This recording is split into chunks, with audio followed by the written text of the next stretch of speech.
great pleasure to welcome the minister here to Miramichi. The minister and I actually met a few years ago in Ottawa when he was the parliamentary secretary for infrastructure portfolio to discuss the still pending multiplex project.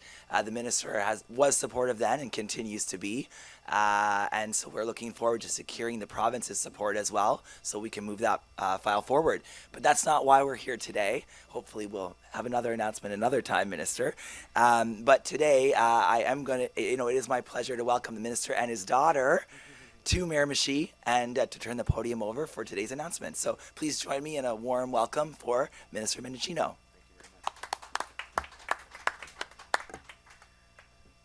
Thank you very much, Mayor. Bonjour tout le monde. And I also want to take a moment to welcome Deputy Chief Cummings, who has been serving the community here in Miramichi, I understand, for 33 years. So it's truly an honor to have you, sir, join us for this important announcement today. And as we begin, I would like to acknowledge that we are gathered on the traditional territories here Of the Mi'kmaq. of the Mi'kmaq. And I want to thank Mayor Lorden for welcoming us to Miramichi today, and it's good to see you again. And of course, we will continue to advocate for the multiplex project, which I do recall having a great conversation about a number of years back, but it is in keeping with the announcement that we are going to be making today. And indeed, I am thrilled to be here in Miramichi, what is also known as Canada's Irish capital.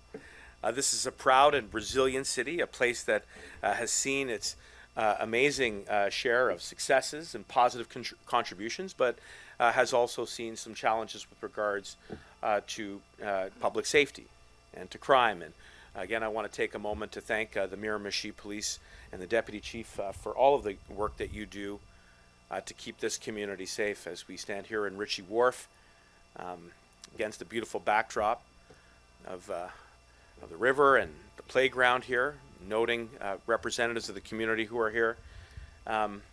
Miramichi is like many other communities right across the country. There are good days and there are challenging days, and it's really important that we work together to keep our community safe. In New Brunswick, we've seen challenges with regards to gun crime, and certainly between the years of 2009 and 2020, sadly, we have seen gun crime go up. And as I say, it's not a phenomenon or a trend that is restricted to this community, but it is a trend that we have been seeing right across the country. And as Minister of Public Safety, I have to underline that that's unacceptable, that we do have to continue to work harder to redouble our efforts to see gun crime go down. And that's why we are here today.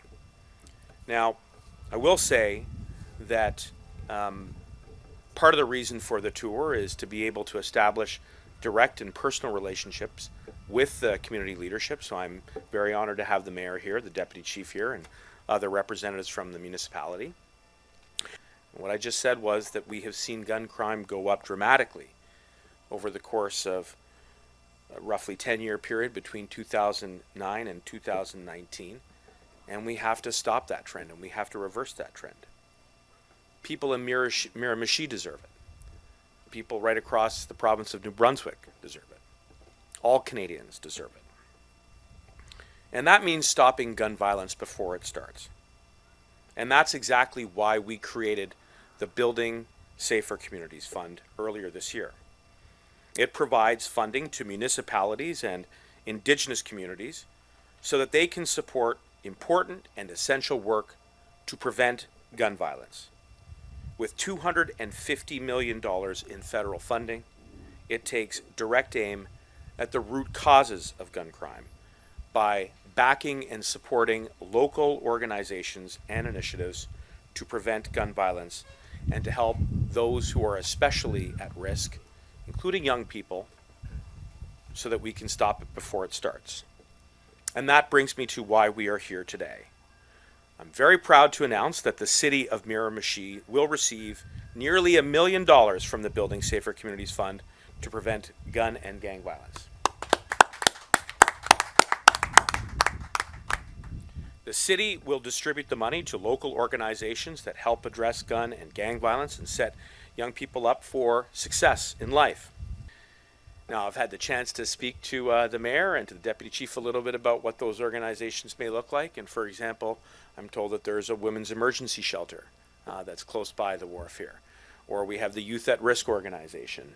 And my sincere hope is that they and others will step up, will make the application to the municipality. And my department will work very closely with the city of Miramichi to ensure that we distribute those funds in a way that helps to leverage their experience, their skills, their wisdom on what works for Miramichi so that we can get at those root causes, as I said. To make it a reality, we need to tackle the root of the problem. The conditions that spur someone, especially sometimes young people who are at risk, to make the wrong choices. There's a quote that often I refer to that says, quote, "No kid wakes up at 13-year-old and says, I'm going to be a gang member today." And that was said by Floyd Weeb, whose son TJ was sadly killed in a gang-related murder several years ago.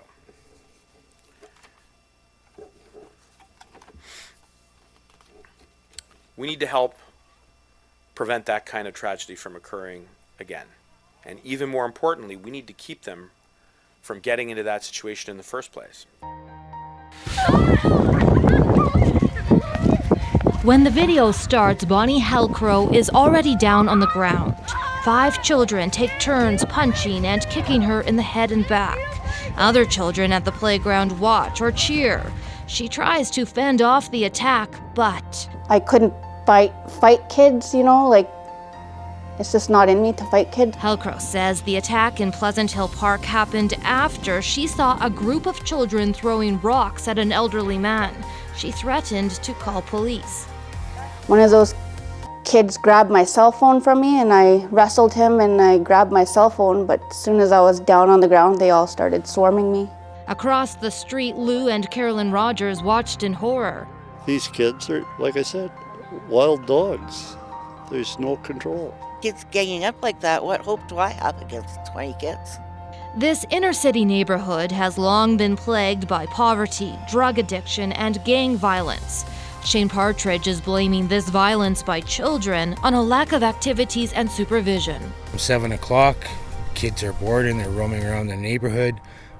They're being influenced by people on the street, using drugs, alcohol. And not just this one time, say Saskatoon police. They're investigating 3 assaults. Bonnie Allen, CBC News, Regina.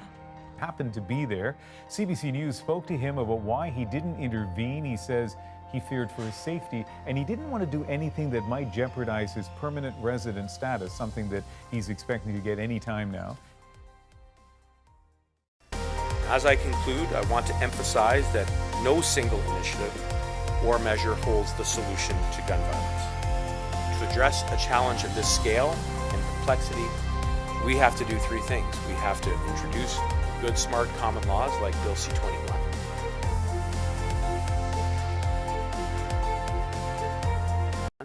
We need to continue to support law enforcement at our borders.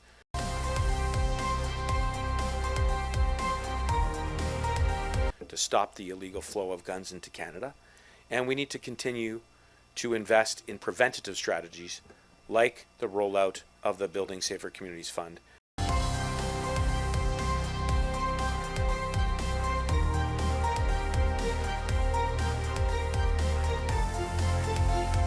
And that is why I am very pleased to have been able to make this important announcement today here in Miramichi, along with the Mayor and the Deputy Chief. Merci beaucoup.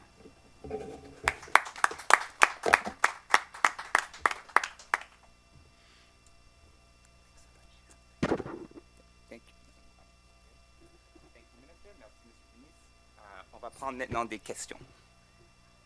Oh, the Mayor, I think. Oh, thank you. And thank you so much, Minister, for being here and for the good news of today's announcement. Certainly here in Miramichi, we know that crime, dealing with crime is not just an enforcement issue, but also a prevention issue.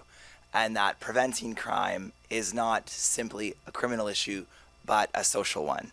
And so that's why we're so pleased with today's announcement, because these funds will allow us to address the underlying social issues that lead to crime. And so we're thrilled to look forward to working with so many great community organizations that do the type of work that will help us support vulnerable populations, especially vulnerable youth, and address some of those underlying social issues like mental health and addictions issues, because ultimately enforcement is not the only outcome. We have to stop it before we get there and support those that are in vulnerable positions so that they can choose other paths. And have the support they need to do so. So we're looking forward to getting into the meat and potatoes of how we can help the community. I'll be meeting with the minister after the announcement, and so looking forward to our discussion. Once again, thank you, Minister, and I will now turn it over to Alex, who I believe will handle some questions. Thanks again. Jumped the gun a little bit there earlier. Donc, on passera maintenant à la période des questions. We will now have a few questions. Pretty standard, one question, one follow-up. And you could go over to the mic there if you need to be heard. And I will leave it to journalists now.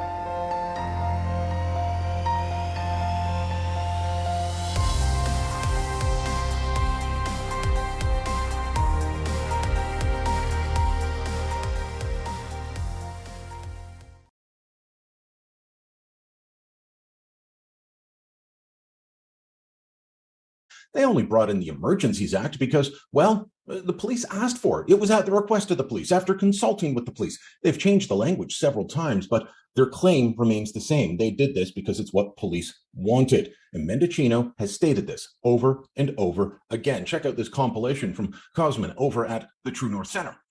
Look, I don't want to speak for every last serving member of law enforcement, but there was a very strong consensus that we needed to invoke the act. We invoked the act because it was the advice of nonpartisan professional law enforcement. The advice that we were getting was that that law enforcement needed the Emergencies Act. It was only after we got advice from law enforcement that we invoked the Emergencies Act, and that advice came from very experienced law enforcement. We had to invoke the Emergencies Act, and we did so on the basis of nonpartisan professional advice from law enforcement. And that was the advice that we were receiving from law enforcement, and one of the main reasons why we invoked the Emergencies Act. We got the advice from our law enforcement that we met the threshold. They then came to their judgment, as you say, and thereafter we came to ours on the basis of the advice that we were getting from law enforcement.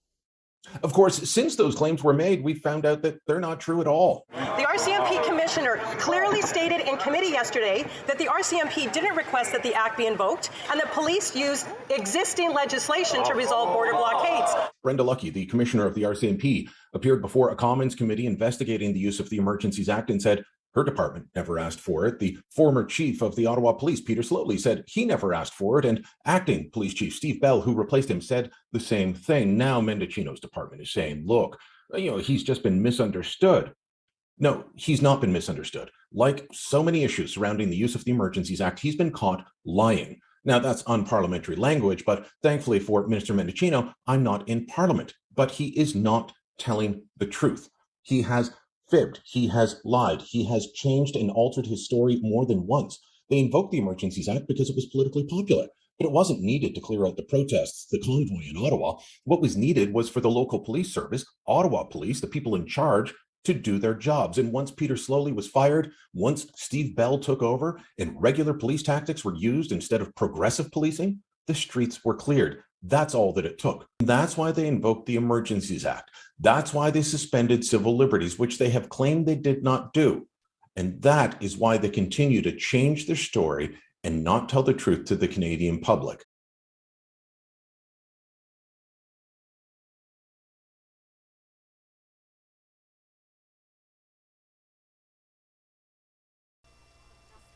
Merci.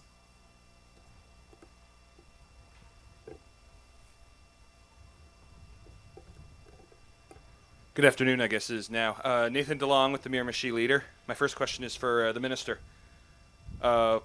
What would your response be to, critics of initiatives like this who would say maybe that throwing more money at the solution, at the issue is not the problem, and that initiatives around firearms control unfairly target law-abiding firearms owners? What would your response be to those types of sentiments? Move past old talking points. They're empty. They're useless. They don't actually advance the debate. That's what I would say. Move past old talking points. They're empty. They're useless. They don't actually advance the debate. That's what I would say. Move past old talking points. They're empty. They're useless. They're empty. They're useless. They're empty. They're useless. I'm here to debate with all Canadians, and especially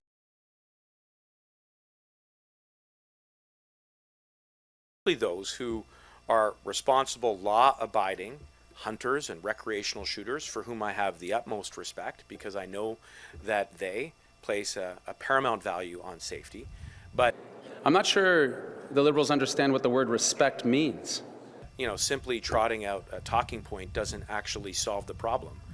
And in response, I would say that what the Government of Canada has done through the leadership of my department in public safety is put forward and put into action a comprehensive strategy to reduce gun violence, which composes of 3 pillars.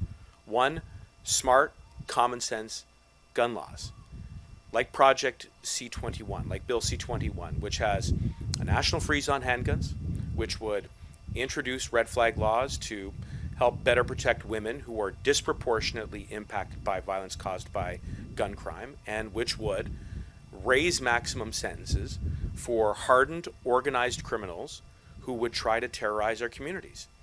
So let's pass that law. Nearly 8 out of 10 Canadians supports that law. Why? Because it makes sense. Because it's backed by law enforcement. Because it's backed by victims and survivors and women's groups. Let's pass that law. And the only party right now that's standing in the way of that are the Conservatives. We've made some good headway with the Bloc Québécois and with the NDP, and I think there's continued room there to have a constructive dialogue on how we can improve the bill and make sure that it has the greatest impact. But let's pass it. Let's work together. Second, continue to invest in law enforcement at our borders. And I'm touring throughout the summer, seeing firsthand the good work that is being done by CBSA and the RCMP, so that we can build on the successes that we've made over the last number of years in continuing to increase the total number of illegal firearms which are being seized. So let's do that.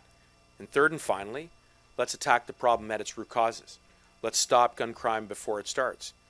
And our vision of how that would work is through the Building Safer Communities Fund.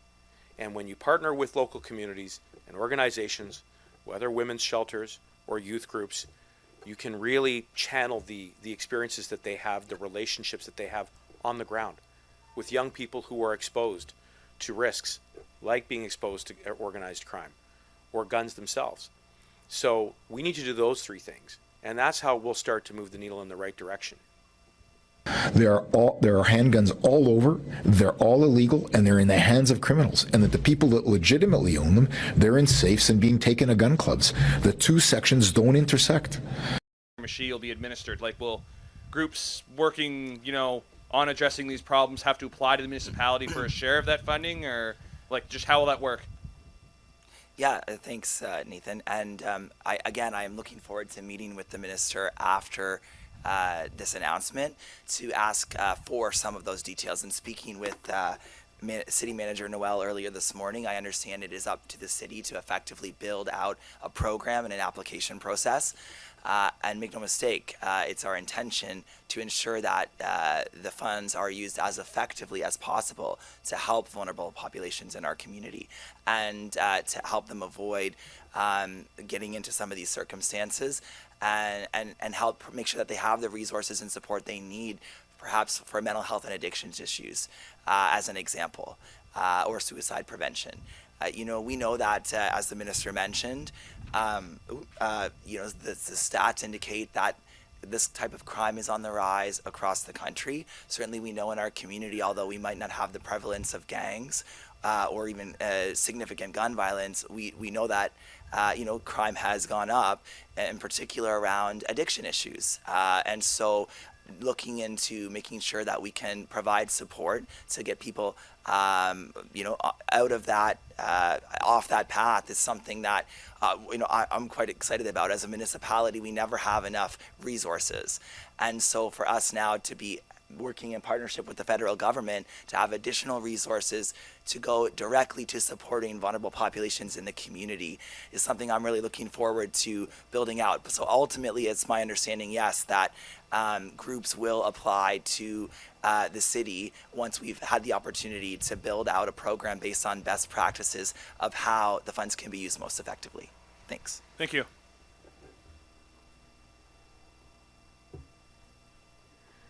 Not to put him on the spot, but Deputy Chief, increasingly when you guys put out press releases, particularly about drug busts, we're seeing more and more seizure of restricted and illegal firearms. It seems like almost every one now you're seizing firearms. Can you speak to how many firearms you guys are seeing now, what it's like on the street as a police force? I can't give you specific numbers, Darcy, but I can tell you that in the last 3 or 4 years, we have seen a marked increase in the number of firearms that we are seizing, whether it be in drug busts that we do into residences or seizures that we do in vehicle stops. That's not something that we saw 9-10 years ago, but we see it much more today, and I can tell you that hardly a week goes by that we don't seize a gun now in a criminal circumstance, and it's almost always connected to drugs in some way, shape, or form.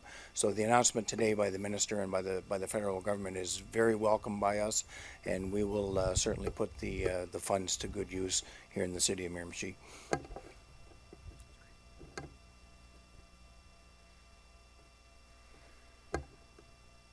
D'autres questions? No? Thank you very much. Merci beaucoup. Thank you very much.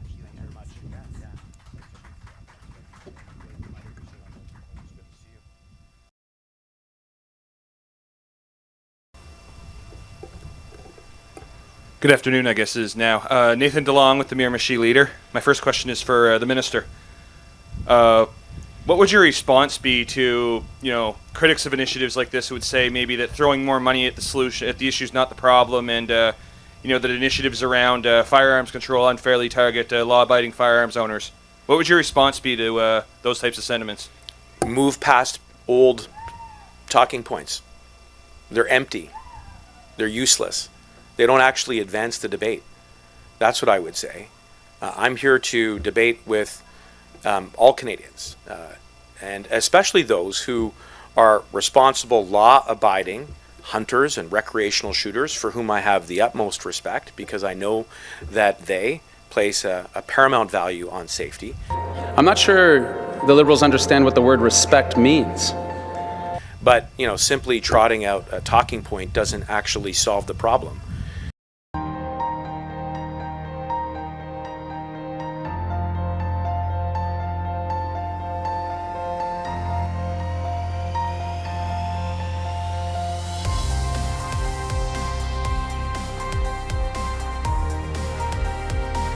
And in response, I would say that what the government of Canada has done through the leadership of my department in public safety is put forward and put into action a comprehensive strategy to reduce gun violence, which composes of 3 pillars. 1, smart, common sense gun laws. Like Project C-21, like Bill C-21, which has a national freeze on handguns, which would introduce red flag laws to help better protect women who are disproportionately impacted by violence caused by gun crime, and which would raise maximum sentences for hardened, organized criminals who would try to terrorize our communities.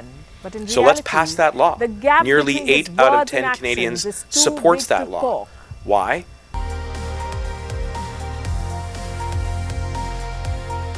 Crime capital. A lot of people refer to Winnipeg as murder pit. The Aboriginal gang scene in Winnipeg, Manitoba, where native gangs have been active for decades. More specifically, we'll be talking about the Wolf brothers, Daniel and Richard, aka the founders of Canada's largest street gang in history, named the Indian Posse.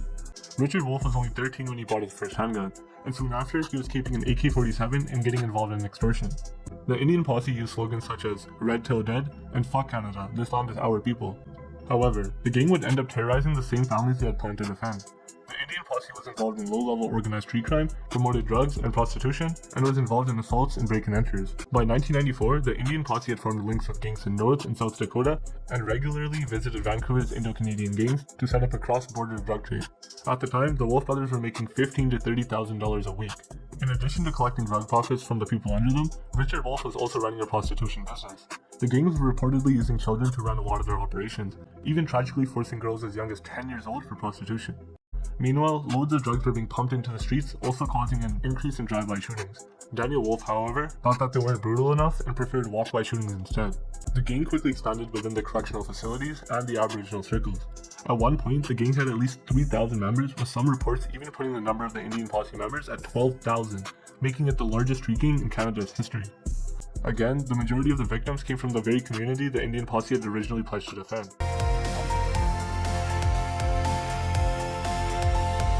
Introduce you to the Independent Soldiers, also known as the IS. They originally formed in the Sunset neighborhood of South Vancouver. Initially, they called themselves the Sunset Boys. They were mostly made up of Punjabis. Everything came down to the Dosanjh brothers, Ron and Jimmy Dosanjh. They were the leaders of the IS and all their subgroups. They had a young superstar named Bindi Johal. He made a name for himself as a teenager for bad behavior and was expelled from many high schools. The Dosanjh brothers would declare Bindi Johal as their main enemy, so Bindi Johal would become associates with the Buttar family. And this is when Vancouver would get crazy. Welcome to 1994. This move right here would get Ron Dosanjh to do something super uncharacteristic. He would go on national TV and threaten Bindi Johal. Bindi, I'm here and I'm bad-mouthing you, buddy. Okay? If you want to talk about nobody, if anybody's a nobody, buddy, maybe that's why your life is worth a loony on the streets today. I wouldn't in the back, but I'd do it right face-to-face, square in the forehead. 2 weeks later, Ron Dosanjh would be at a stoplight on Kingsway Street in Vancouver. Bam! That's when a car pulls up, and bang! This incident was a huge deal in Canada, for the simple fact that Greg Olson was a regular guy just walking the dog. October 21st, 1997. Bang! And bang! December 20th, 1998. Bindi Johal would be at his favorite nightclub in Vancouver called Palladium. That's when a man walks behind him, and bam! 11 years would go by, and guess who would still be around? The IS. Many would attribute their longevity to strict rules, but IS would have some new rivals. This would lead to Vancouver's worst year of all time. It was bad, like really bad.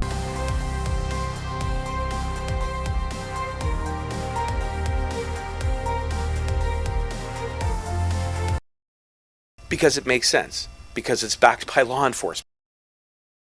I can tell you that the Canadian Association of Chiefs of Police have indicated that that won't make any difference. When we seize handguns, the handguns are always almost 100% in the possession of people who have no legal right to possess them. They're almost always stolen or illegally obtained. I simply don't see, as a 27-year veteran, how adding another layer of law will make any difference anywhere in this country. Because it's backed by victims and survivors and women's groups.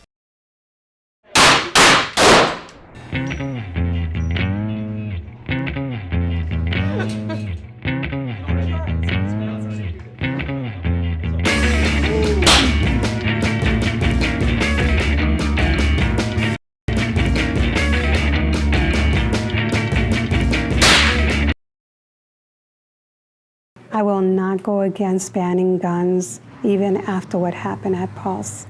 Although it touched me deeply, but I think that you should be able to protect yourself.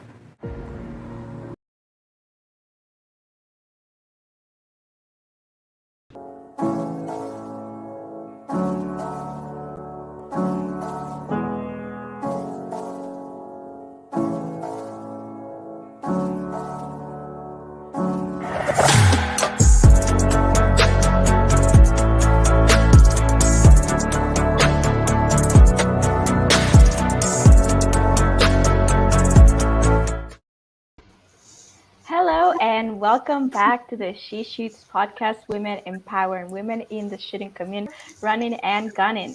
My name is Regina Ruiz-Ordóñez, and I'm from the Canadian University Shooting Federation. With me today are also Deneen Tumblin and Casey Gavanchuk from Lady Guns, as well as Kelly Melanson from Maple Seed Project, Slamfire Radio, and CCFR Women's Program.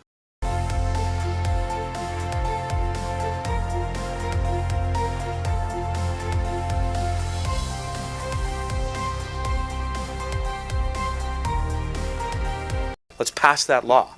And the only party right now that's standing in the way of that are the Conservatives.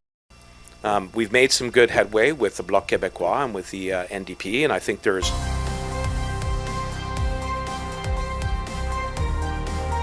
continued room there to have a constructive dialogue on how we can improve the bill and make sure that it has the greatest impact.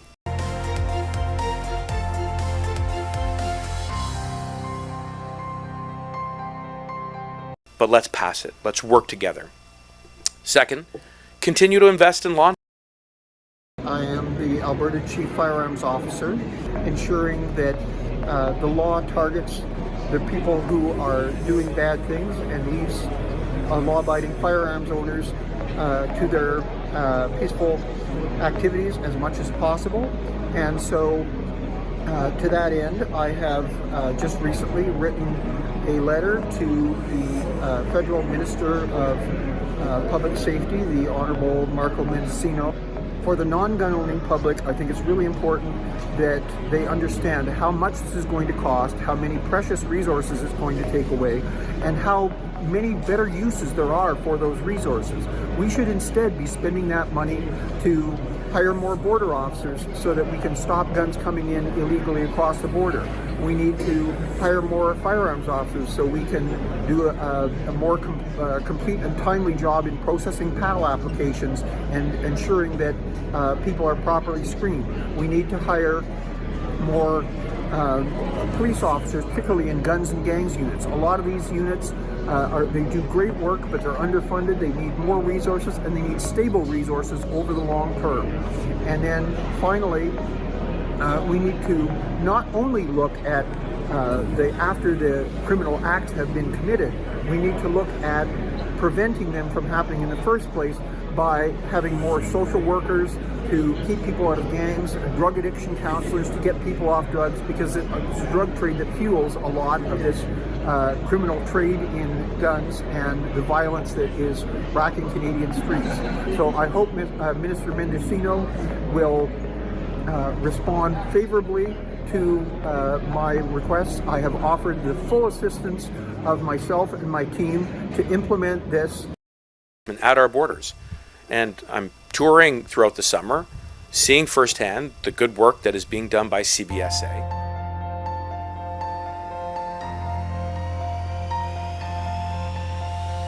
And the RCMP, so that we can build on the successes that we've made over the last number of years in continuing to increase the total number of illegal firearms which are being seized. So let's do that.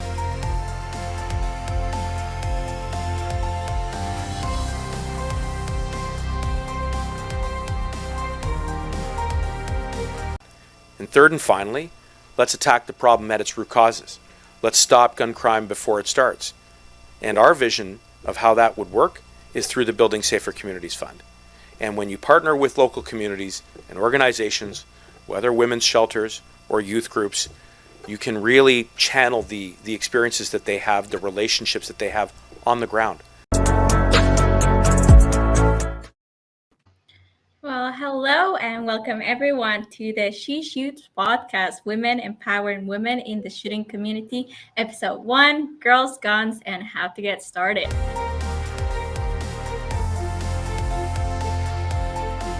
With young people who are exposed to risks, like being exposed to organized crime, or guns themselves, or guns themselves, or guns themselves, or guns themselves, or guns themselves, or guns themselves, or guns themselves, or guns themselves.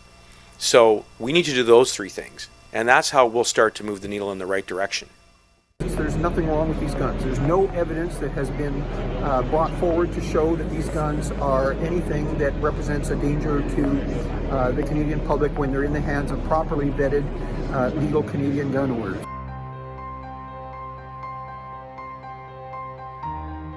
just shrug their shoulders and go, I guess if it makes someone somewhere think that they're doing something, that's great. But that's not what's going to happen. It will not change one thing.